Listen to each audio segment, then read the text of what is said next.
Hello students, we are doing our chapter cash flow statement in which we show the inflows and outflows of cash. Under the cash flow statement, we prepare three activities, that is operating, investing, finance. और बेटा last में हम एक चीज निकालते हैं, that is cash and cash equivalent. मैंने आपको बताया था कैश एंड कैश इक्विवेलेंट में क्या आता है, cash in hand, cash at bank, short term marketable securities, short term investment and current investment. I hope सबको याद. आज बेटा मैं आपको करवाऊंगी फुल फ्लेज सम. जैसे मैं सम करूंगी बिल्कुल ही एज इट इज आपने ऐसे ही सम करना. ठीक है. Cash flow statement accounting standard 3 sum number 54 from your book. ठीक. अब क्या करना है बच्चे, आपको सम आया prepare cash flow statement. Cash flow statement बनाओ. तो आपने क्या बनाना है, सबसे पहले फॉर्मेट बनाना. क्या बनाओगे, सबसे पहले लिखना, ऊपर लिख लो कैश फ्लो स्टेटमेंट बनानी है मैंने. Cash flow statement particulars. ठीक है. नेक्स्ट डिटेल, पर्टिकुलर्स डिटेल्स, और last column is amount. Particulars details amount. हमने तीनों एक्टिविटी निकालनी है. पता है आपको फर्स्ट एक्टिविटी कौन सी होती है, cash flow from operating activity. का फॉर्मेट लिखो. पहले क्या लिखोगे, net profit before tax and extraordinary item. ठीक है. इसमें ऐड क्या करने हैं, non cash expenses which is already debited to profit and loss. Full line. Minus क्या करनी है, नॉन कैश इनकम. ठीक है बेटा. ये आपके पास क्या आ जाएगा, operating profit before working capital change. हो गया. अब आपको पता है ना करंट एसेट्स और लायबिलिटी का ट्रीटमेंट करना है. एसेट्स रिवर्स लायबिलिटी सीधा. एसेट्स अगर कम हुई है तो क्या हो जाएगी, प्लस. लायबिलिटीज अगर बढ़ी है तो प्लस. एसेट्स अगर बढ़ी है तो क्या हो जाएगी, माइनस. लायबिलिटी कम हुई है तो क्या हो जाएगी, माइनस. क्लियर है. उसके बाद आपके पास क्या आ जाएगा, ये करके cash generated from operation. I hope आपको फॉर्मेट सबको लर्न हो गया हो. इसमें से माइनस करेंगे income tax paid given to you, तो आपके पास आंसर. ये था ऑपरेटिंग का. एज इट इज ही आप यहाँ पे इकट्ठा बनाना है इन्वेस्टिंग और फाइनेंस का. साथ ही अपनी नोटबुक के नीचे पर्टिकुलर, मेरे नेक्स्ट पेज पे आ गया, आपकी नोटबुक के अगर नीचे ही आ रहा है तो नीचे बना डिटेल अमाउंट. एक हमने निकालना है cash flow from investing activity, जगह छोड़ दो, नीचे बनाओ कैश फ्लो फ्रॉम फाइनेंसिंग. फिर डन. ठीक है. अब आपने क्या करना, मैं आपको बताती हूँ. तो हम आपने करना कैसे, अब आपने सबसे पहले कैश एंड कैश इक्विवेलेंट निकालना. क्या निकालने हैं, कैश एंड कैश इक्विवेलेंट का ओपनिंग बैलेंस और क्लोजिंग बैलेंस. ओपनिंग बैलेंस निकालना है और क्लोजिंग बैलेंस. आपने सब में क्या देखना है, कैश है, बैंक है, शॉर्ट टर्म मार्केटेबल सिक्योरिटीज है, शॉर्ट टर्म इन्वेस्टमेंट है या करंट इन्वेस्टमेंट. क्या क्या चीज की बना इनमें से आपने वो. ठीक. देखो सबसे पहले आप पूरा सम देखो. पूरे सम में देखो ये सब कुछ करंट एसेट पे ही होते हैं. देखो एसेट साइड पे देखो, कैश इन हैंड है, कैश इन हैंड है, कैश. ओपनिंग बैलेंस है इसका, ओपनिंग याद रखना 15 ओपनिंग 16 क्लोजिंग. ओपनिंग है 17,000 और क्लोजिंग बैलेंस है 8,000. आगे देखो बैंक है, नहीं. शॉर्ट टर्म मार्केटेबल सिक्योरिटीज है, नहीं. शॉर्ट टर्म इन्वेस्टमेंट है, नहीं. करंट एसेट्स है, नहीं. Okay. Cash and cash equivalent निकाल. अब मैं आपको बताती हूँ. ओपनिंग बैलेंस ऑफ कैश था 17,000, क्लोजिंग आ गया 8,000. 9,000 आपका कम हो गया, कम हो गया ना, 9,000 आपका कम हो गया, that is called decrease in cash and cash. यही है ना, डिक्रीज इन कैश। आपका जो आंसर है बेटा 9,000 नेगेटिव आना चाहिए, दैट इज योर आंसर। ठीक है बेटा, ओपनिंग बैलेंस ऑफ कैश था 17,000, क्लोजिंग कितना हो गया 8,000, 9,000 कम हो गया, तो आपका -9,000 आंसर आता है। अगर तो आंसर आपका -9,000 आ जाता है तो ठीक है, अगर नहीं आता तो इट मीन्स आपका सम गलत। क्लियर है बेटा, याद रखना आपका आंसर कितना आना चाहिए, -9,000। ये मैंने पहले ही आंसर निकाल दिया है, तीनों एक्टिविटी को प्लस माइनस करके आपका आंसर -9,000 बना। डन, इतना आपका हो गया। उसके बाद आप चाहो तो चाहिए यहाँ पे पहले ही आंसर, मैं कई बार बच्चों को बोलती हूँ पहले ही आंसर लिख लो यहाँ पे, decrease in cash and cash equivalent. कितना आंसर आया, -9। ठीक, आपका ये आंसर आना चाहिए। डन, अब इतना हो गया। उसके बाद बच्चे आपने यहाँ तक करने के बाद आपने अकाउंट बनाया, 4 अकाउंट बनाने। कौन सा, प्रोविजन ऑफ टैक्सेशन का, प्रोविजन ऑफ डिविडेंड का, एसेट का, और एक डेप्रिसिएशन है क्यूमुलेटेड सोर्स का। ठीक है, हमने ये चारों अकाउंट बनाकर अपना सम कर, तो अकाउंट बनाए। चलो अब आप सम में देखते जाओ आपको क्या क्या गिवन। पहले देखो सम में आपको क्या गिवन है, प्रपोज डिविडेंड भी गिवन है और प्रोविजन फॉर टैक्सेशन भी गिवन। लाइबिलिटी साइड पे देखो, प्रपोज डिविडेंड भी है और प्रोविजन फॉर टैक्सेशन। तो हमने दोनों का क्या करना है, अकाउंट बनाना है, तो हम बनाते हैं। ठीक है, सबसे पहले बनाते हैं प्रपोज डिविडेंड का अकाउंट। पर्टिकुलर्स, आपको मैंने अकाउंट बनाना सिखाया ना ये वाला, वैसे ही बनाना। Particulars amount, particular amount. Opening balance कितना है प्रपोज डिविडेंड का, that is the 37,000। By balance brought down आ गया 37,000 और क्लोजिंग बैलेंस कितना है 45,000। तो बैलेंस कैरी डाउन आ गया 45,000। क्लियर है। अब नीचे देखो आपको कहीं propose dividend paid, provision for propose dividend given है नहीं।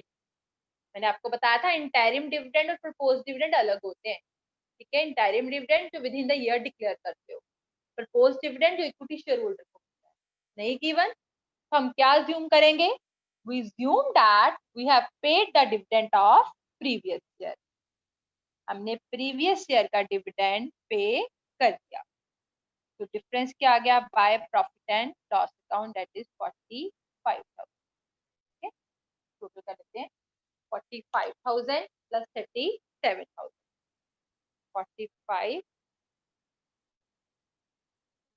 45,000 प्लस 37,000, ये मेरे पास आ गया 82,000। ओके, पहला अकाउंट बन गया। नेक्स्ट अकाउंट, कौन सा अकाउंट बनाना हमने, प्रोविजन ऑफ टैक्सेशन का अकाउंट। वो भी सेम ऐसे ही, particular amount, particular amount. Opening balance, by balance brought down, कितना गिवन है हमें by balance brought down, that is 40,000। Closing balance कितना है, to balance carry down, that is 25,000। Okay, उसके बाद हमें देखो क्या गिवन है, इनकम टैक्स पेड गिवन है, मीन्स टू बैंक अकाउंट हमें गिवन है।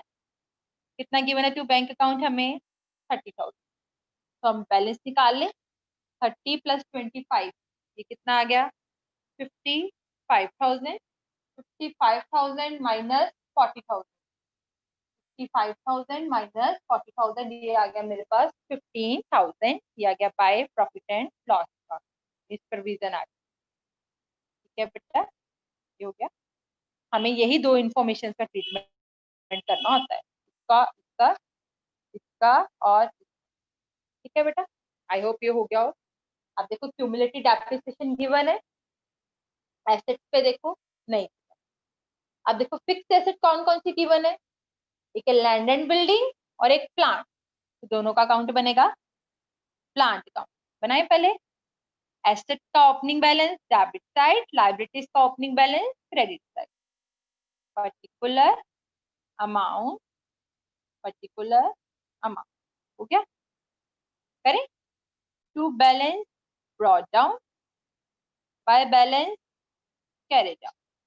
देखो प्लांट का ओपनिंग बैलेंस हमें कितना गिवन है 75,000 और क्लोजिंग कितना है 1,65,000।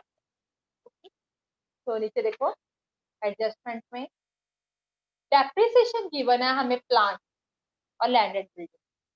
प्लांट की है 7,500, डेप्रिसिएशन कहाँ आती है बाय डेप्रिसिएशन अकाउंट 75, और आप देख रहे हो हमें प्लांट का कुछ भी नहीं किया, तो बैलेंस निकाल लो 1,65,000 प्लस 7,500 माइनस 75,000, ये आ गया 97,500। आई होप सबका आ गया हो। इस साइड पे आया है तो क्या है to bank account balancing figure 97,500। I hope ये क्लियर हो गया हो। नेक्स्ट हमारा कौन सा अकाउंट बनेगा लैंड एंड बिल्डिंग अकाउंट। क्या बनाए बिल्कुल सेम वैसे ही particular amount particular amount. I hope आप फॉर्मेट लिख लोगे। इसका देखो टू बैलेंस ब्रॉट डाउन कितना गिवन लैंड एंड बिल्डिंग का 1,75,000 और क्लोजिंग बैलेंस कितना गिवन है 1,50,000। ओके इसकी भी देखो डेप्रिसिएशन गिवन है कितनी है 15,000 बाय डेप्रिसिएशन 15,000। बैलेंस करें तो आपको नजर ही आ रहा है कौन सी साइड कम है हमारी, ये 1,75,000 है, ये 1,65,000 है। ठीक है कितना है ये 1,75,000 है और ये कितना 1,65,000 है। कौन सी साइड कम है ये साइड कम है। ये क्या आ गया बाय बैंक अकाउंट कितना कम है 10,000। ठीक है हमने सिर्फ बैंक उठाना होता है, ये उठाना है और ये उठाना। क्लियर है। आई होप इतना क्लियर हो गया हो।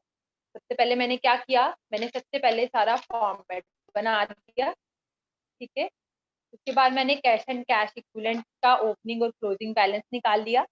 फिर मैंने आंसर निकाल लिया कि मेरा 17,000 ओपनिंग था, 8,000 क्लोजिंग था, 9,000 मेरा नेगेटिव आंसर आता है। ओके उसके बाद मैंने 4 अकाउंट्स बनाए। कौन कौन से provision of dividend, taxation, plant और लैंड। इनमें से जो मुझे चाहिए वो मैंने बॉक्स में डाल दिया। Bank provision, bank provision, bank और कुछ नहीं है, डेप्रिसिएशन भी चाहिए। ठीक है और इधर क्या चाहिए बैंक, ठीक है और डेप्रिसिएशन। हमें 3 चीजें चाहिए होती है by bank, to bank, depreciation और प्रॉफिट या लॉस। ठीक है जो चाहिए मैंने डाल दिया। इतनी बात क्लियर हो। अब हमने अभी भी वर्किंग नोट में ही हम चल रहे हैं, ये सब कुछ हमारा बेटा वर्किंग नोट का पार्ट है। ओके अब हमने एक चीज सबसे पहले निकालनी है that is net profit before tax and extraordinary item. Net profit अभी देखो आपने कहा ना मैम अभी तो सम शुरू भी नहीं हुआ, अगर हम ये सब कर लेंगे ना तो हमारा सम बहुत ही इजी हो जाएगा। Net profit before tax and extraordinary item कैसे निकालते हैं, सबसे पहले क्या लिखते हैं net profit as per profit and loss account. देखो कितना है हमें प्रॉफिट का कितना कैसे निकाल रहे हैं आपको बताया ना कैसे निकालते हैं current year minus previous year. ठीक है कितना है करंट ईयर में प्रॉफिट दैट इज 3,50,000 और प्रीवियस में कितना है 2,50,000। 3,50,000 माइनस 2,50,000 कितना आ गया net profit as per profit and loss account 1,00,000। कितना आ गया 1,00,000। आई होप आपको इतना क्लियर हो। देख लो net profit as per profit and loss account current year minus previous year. Current year है बेटा 48,000 और प्रीवियस ईयर है 30,000, तो ये मेरे पास कितना आ गया 18,000। तो बेटा इतना क्लियर हो गया। अब इसमें ऐड क्या करते हैं हम अपनी सारी provision provision of tax, provision of dividend, provision of depreciation और interim dividend paid, transfer to reserve, ये सब ऐड करते हैं, याद है ना प्रोविजन सारी। अब ये देखो जो हमने ये निकाले ना, दो अकाउंट बनाए हैं, कि जो by P and L account होते हैं, क्या होती है प्रोविजन होती है। प्रोविजन ऑफ टैक्स 15,000 ऐड होगा, प्रोविजन ऑफ डिविडेंड 45,000 ऐड होगा, ठीक है। ये दोनों क्या होती हैं प्रोविजन होती है। Provision of tax by P and L देखो कितना था 15,000, ये प्लस हो जाएगा। प्रोविजन ऑफ डिविडेंड कितना था ये 45,000, ये मेरा।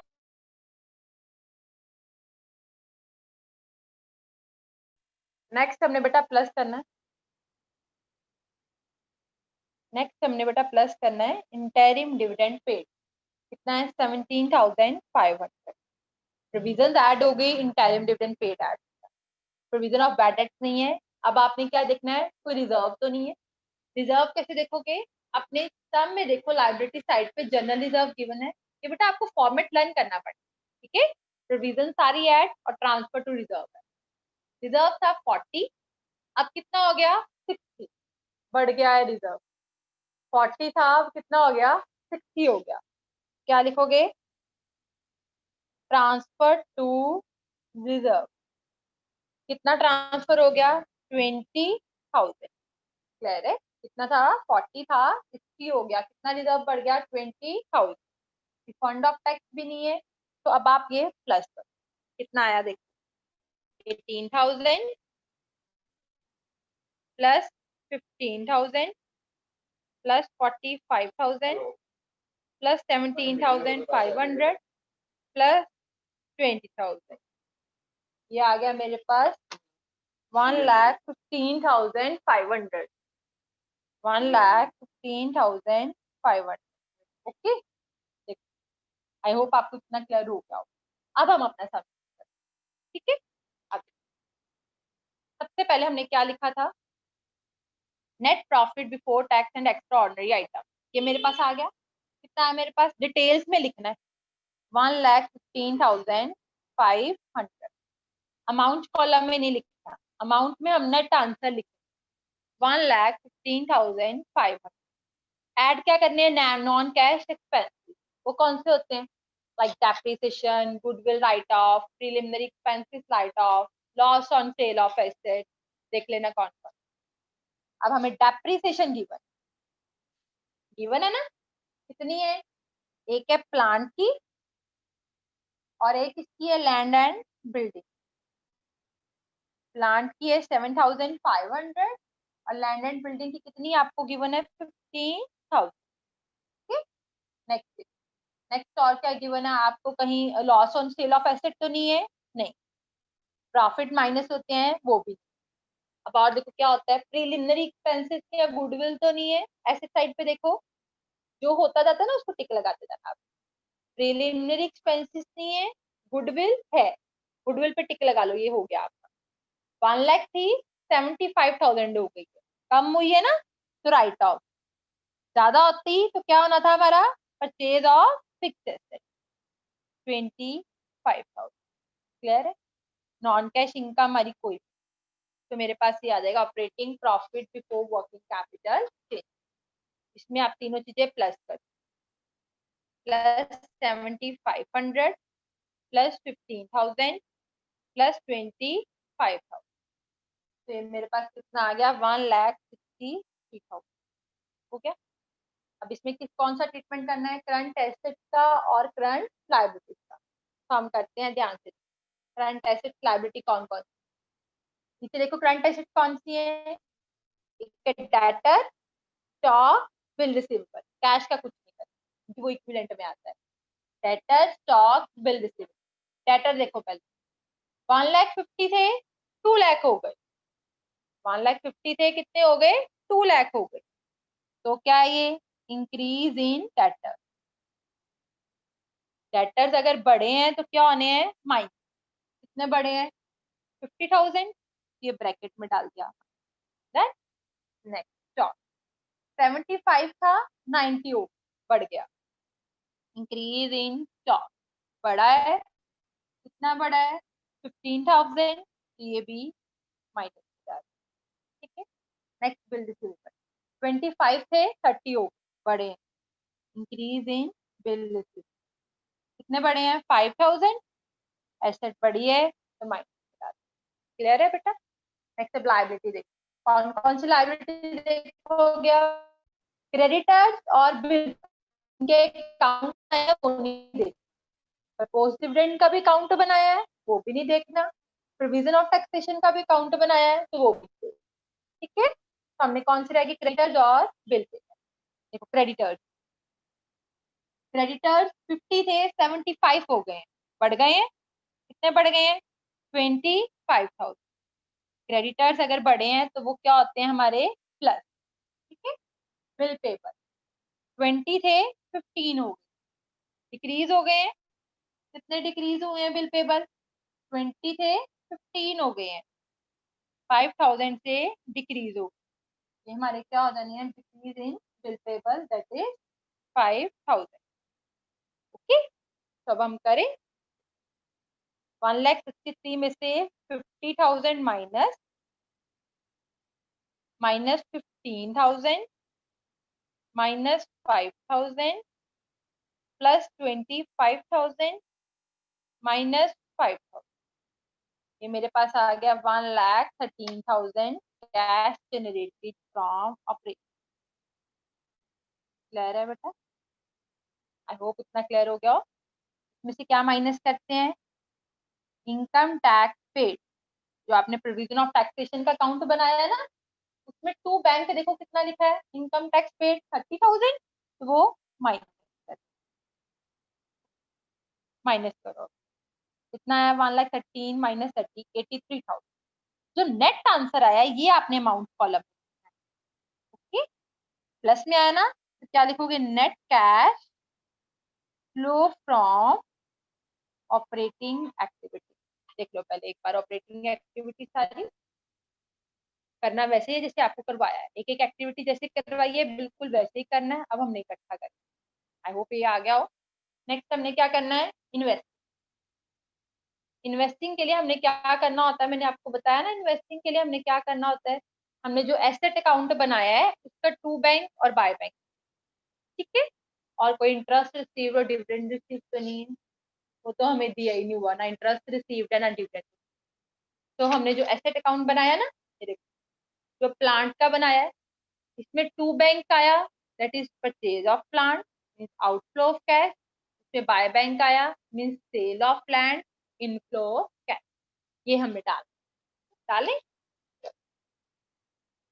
प्लांट हमने खरीदा है means purchase of plant, plant खरीदा है तो आउटफ्लो ऑफ कैश कितना पैसा गया 97,500, और सेल ऑफ लैंड, लैंड बेचा है, पैसा आया कितना बाय बैंक था 10। ओके, तो ये और कुछ नहीं आना, डिफरेंस कितना आ गया 87,500 माइनस में आया। ठीक है, ये आपके पास क्या आया net cash used in investing activity आ गया। अब नेक्स्ट टर्न आती है फाइनेंस, इसमें हमारा क्या आता है, शेयर आते हैं, डिबेंचर्स आते हैं, इसमें बैंक लोन आता है इसमें, ठीक है ये सब आता है ना। तो अब देखो सबसे पहले शेयर, शेयर कैपिटल 2,53 3,50 होगी, बोनस कुछ नहीं, means increase in share capital. कितनी शेयर कैपिटल बढ़ गई है 1,00,000।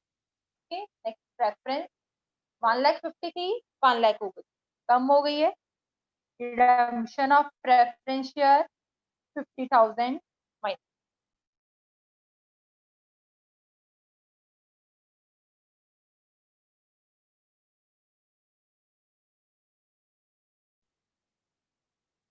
डिविडेंड पेड, एक हमने परपोज डिविडेंड का अकाउंट बनाया था बेटा, उसमें परपोज डिविडेंड पेड निकाला था ना टू बैंक, वो उसमें आता है।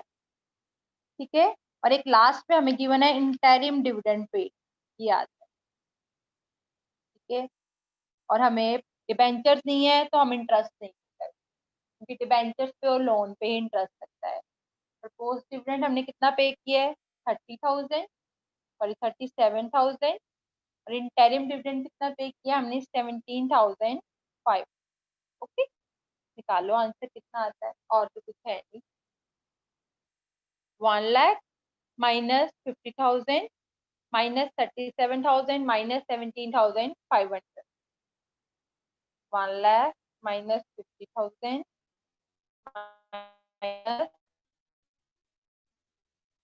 37,000 माइनस 17,500, कितना है माइनस 45%।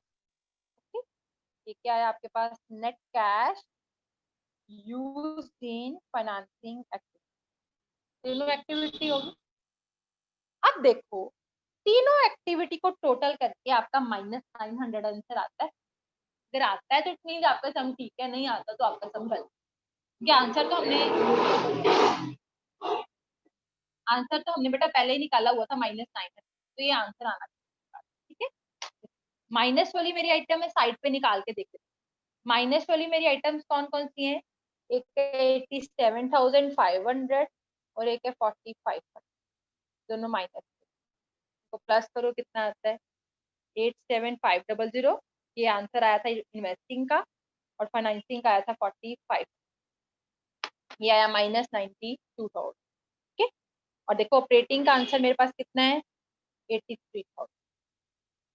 83 माइनस 92, मेरा आंसर कितना आ गया -9 आ गया।